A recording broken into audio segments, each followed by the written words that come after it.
সুৰংগ পদ্ধতিৰে কৰা তিয়ঁহ খেতিৰ পিছতে এবাৰ সুৰংগ পদ্ধতিৰে মিৰিকা বিলাহী খেতি আচলতে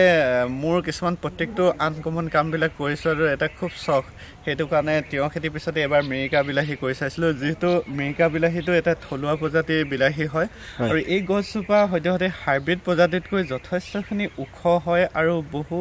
সময়লৈকে থাকে প্ৰায় 6 মাহ 7 মাহ পৰ্যন্ত থাকে সেইটো কাৰণে ভাবিলোঁ যিহেতু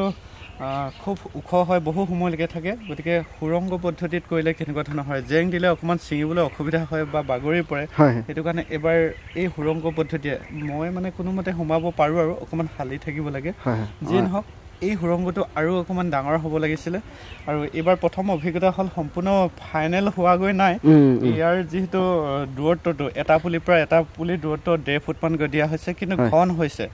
আৰু হেঙাৰ কৰিব লাগিব ইয়াৰ পৰা বহুত মানে তেনেকুৱাকৈ শাখাডালবিলাক এৰুৱাই দিয়া হ'ল আৰু এটা কথা মাজে সময়ে যিবিলাক এনেকুৱা পুৰঠ পাতবিলাক কাটি থকা হয় তেতিয়া প্ৰডাকশ্যনটো ভাল হয় আৰু অলপ হেঙা হৈ থাকে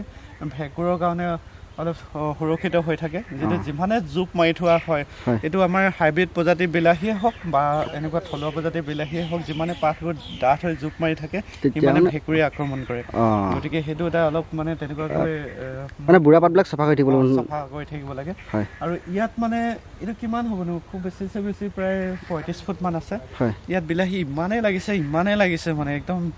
গোটেই থপৰা বিলাহীয়ে লাগি দৰ্শকসকলে দেখিছে আমাৰ স্ক্ৰীনত এইটো পদ্ধতি যদি কৰা হয় নহয় খুব এটা লাভজনক বুলি কৈছো যিসকলে নেকি কৰিব আৰু বেমাৰ আজাৰটো খুব কম হয় মানে স্প্ৰে মানে ঔষধ মেডিচিন মাৰিবলৈ তলৰ পৰা ওপৰ পৰা মাৰিবলৈ সুবিধা হয় ন সুবিধা সদ্যহতে ইয়াত তেনেকৈ মেডিচিন মৰাৰ কোনো প্ৰয়োজনে নাই মানে আমাৰ সেই যিবিলাক হাইব্ৰিড প্ৰজাতি সেইবিলাকতহে লাগে আৰু এই যিটো থলুৱা প্ৰজাতি মিৰিকা বিলাহী তেনেকৈ ভেঁকুৰে আক্ৰমণ নকৰে সিমান এটা সেইটো নিজে অকণমান সতৰ্ক হ'ব লাগিব আৰু এটা কথা মই এইখিনিতে কৈ থৈছোঁ আমাৰ কৃষকসকলে যিহেতু এডৰা মাটিতে প্ৰতি বছৰে খেতি যেতিয়া কৰে তেতিয়া মাটি গুণাগুণটো আমলিক হৈ যায় অলপ টেঙা হৈ যায় আৰু যেতিয়া মাটিৰ গুণাগুণটো আমলিক হৈ যায় বা টেঙা হৈ যায় তেতিয়া মানে ভেঁকুৰে বেছি সহজে আক্ৰমণ কৰে সেইটো কাৰণে এই গোবৰ লগত ৰোৱা আগমুহূৰ্তত অকণমান চূণ এপ্লাই কৰিব লাগে এইটো ধৰি লোৱা প্ৰায় 4-5 কুইণ্টেলৰ মানে গোবৰ বা পচন সাৰ 2 কেজিমান চূণটো মিহলি কৰি ল'ব লাগে তেতিয়া ভেঁকুৰটো বহুতখিনি মুক্ত হৈ থাকে মুক্ত হৈ যায় ন